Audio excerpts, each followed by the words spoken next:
In the summer of 2003, the lights went out for 55 million Americans across the Northeast. Panic spread throughout New York State, injuring hundreds. 11 people died in the dark. What was to blame? A small vulnerability inside the state's transmission control room. Raymond Kenny, a disgruntled employee, unleashed a virus and walked away. 4 hours later, the system overloaded and the grid shut down.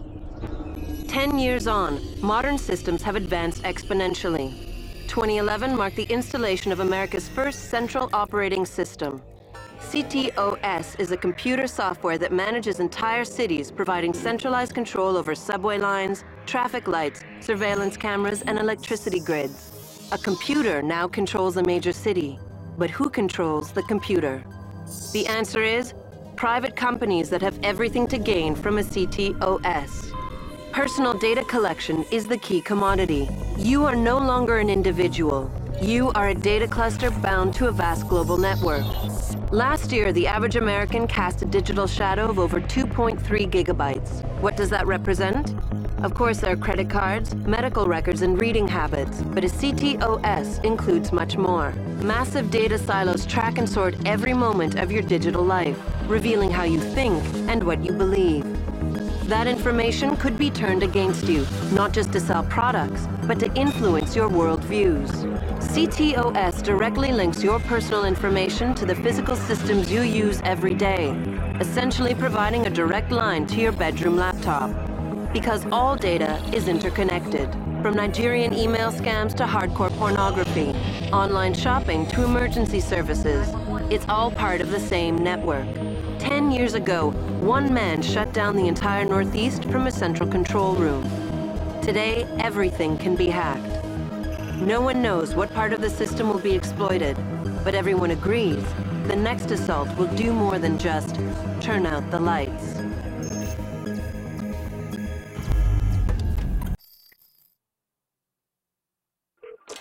What's your emergency? As the hunt for fugitive agent players once You're a liar.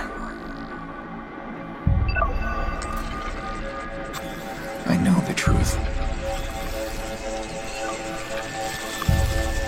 I know how you think. I see the digital shadow you cast. You lie to everyone else. You can't hide from me.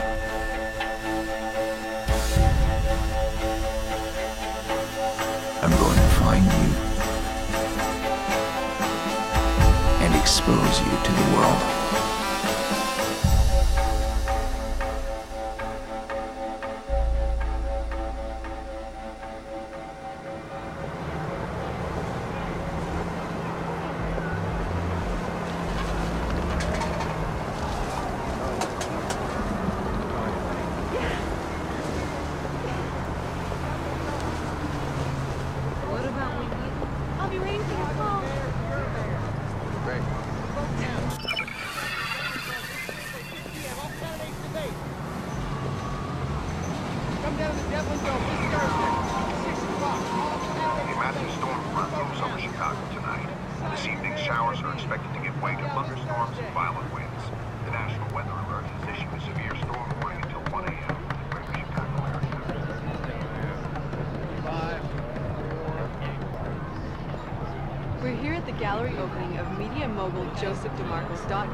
An eccentric art show featuring 10 of Chicago's top underground artists.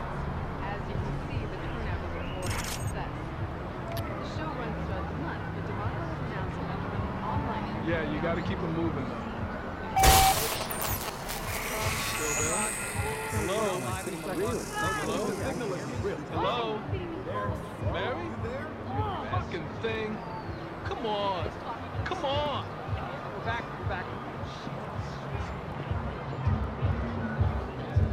Hi, I'm Justin DeMarco. Welcome to Dot Connection, my digital gallery made of underground art and music. I hope you'll enjoy viewing, listening, and interacting with the pieces from this audio. Would you like a drink?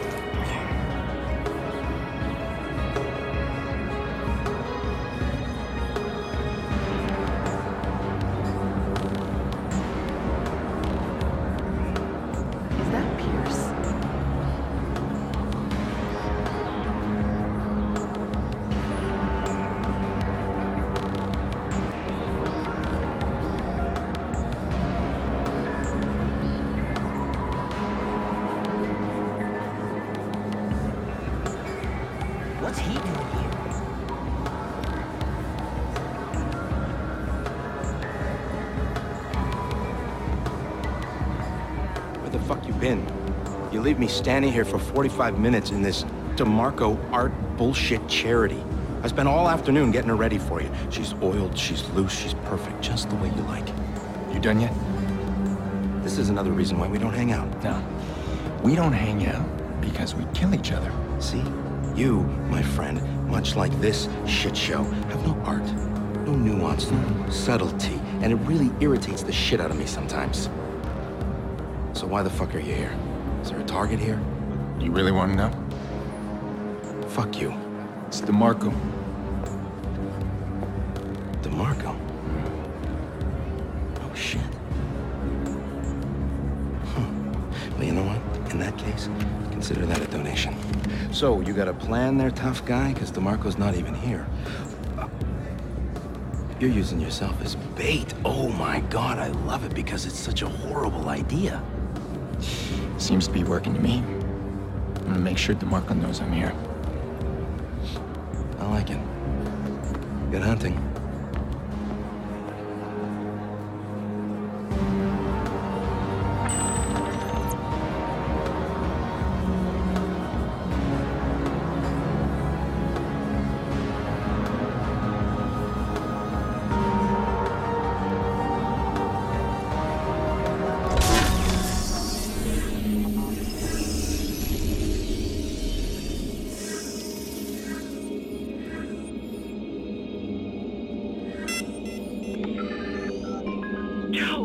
Joe, it's your guy. He's here. He's at your show. What guy? Aiden Pierce.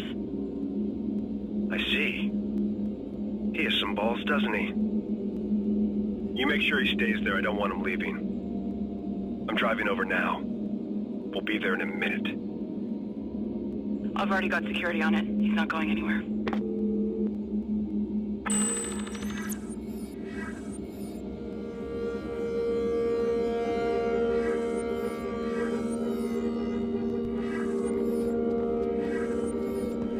I want every exit covered. This guy doesn't leave. Yeah, I see him. You, hold it right there.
Answer me, come on. No. Get out. Get out, stay low.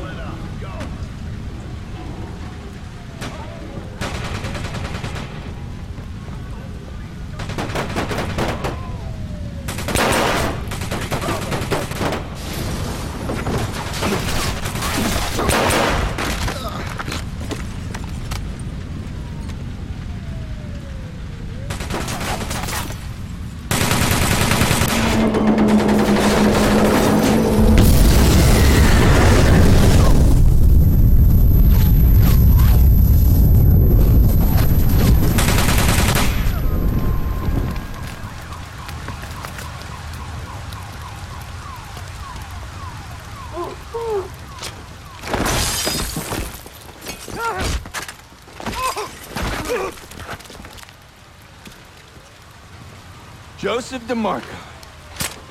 This is suicide. You understand that? You kill me, and you'll open a door you'll never close. You know what?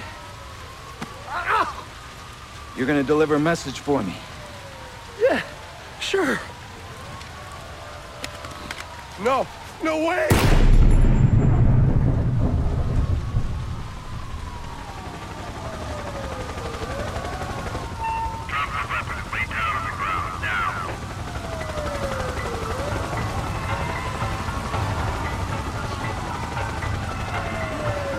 Suspect is fleeing Peter Square, heading west on Pine.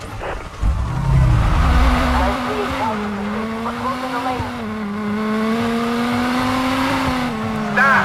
We will shoot you! 961 Charlie, your squad put out an all-call. We need backup ASAP. I'm Again, I'm the producer on Watchdogs. So, what are you showing here at E3? So today we're showing our brand new IP at E3, so it's super exciting. It's an open world action adventure game set in our times called Watchdogs.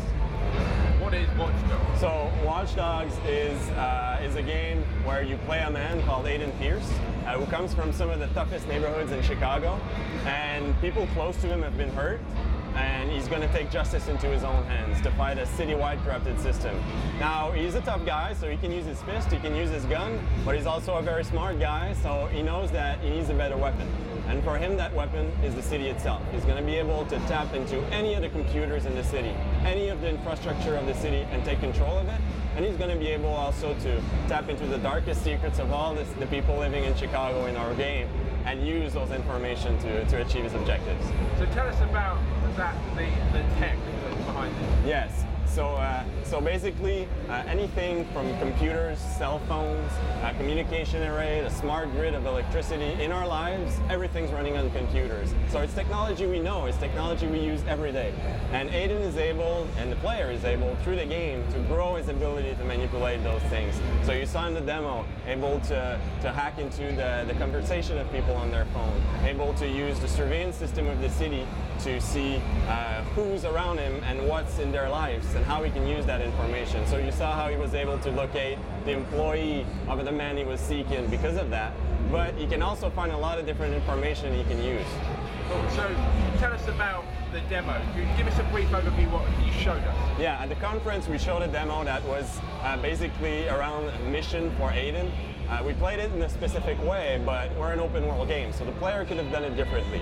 But what we decided to do is we wanted to enter an event that was being sponsored by our target, the man we wanted to take out. And so we hacked into the communication system to distract the security officer. He was looking for signals, so he moved out of the way. Now, this is all just his AI, right? Anyone using a phone in the city, if you hack the communication array, they're going to change their behavior, interrupt their conversation. So basically, Aiden slipped in and met one of his contacts named Jordy, who handed him in a gun, and basically was using himself as a bait there to attract his target. So he hacked into the conversation of one of the employees of his target, so he knew the target was coming in, carefully slipped out of the place and waited for him patiently. When the target drove by, hacked into the traffic system, turned all the lights to green, created an accident in downtown Chicago, got his gun out, took the bodyguards out, took his target out, and just walked away and drove away. And that's the kind of thing that he's able to do by mixing his ability for violence and his ability for control over the city. So is Watchdogs all about being a silent killer? So how silent, Aiden Pierce is a man that is not good or bad. He's in the gray zone. So the player is going to decide how he's going to tackle this objective. The player is going to be the one who decides if, for example, in the demo, he creates mayhem in downtown Chicago, gets his gun out, creates a lot of collateral damages. You saw innocent bystanders getting killed. Well, another way of doing this might have been a lot more subtle. Could have tracked the guy down to his parking lot and just hit him there. So the player is going to have that ability to choose how far he's willing to go with his newfound powers. So I think the most amazing moment for me was you created that car crash, but no one expects, everyone just thought it was an accident. Like, yeah. That no one points the finger at you, yeah. And you don't have the police after you. So who is the public not aware of the tech you have? does the news that you have this tech ever leak out, that sort of thing? So, in the context of the demo, no one knows you have those kinds of abilities. And we know about those techs, right? We live in that world. In my city, the traffic lights are managed in Montreal by a computer. And on rush hour, they change the cycles. And police officers can tap into the system and turn the lights green when they need to go fast.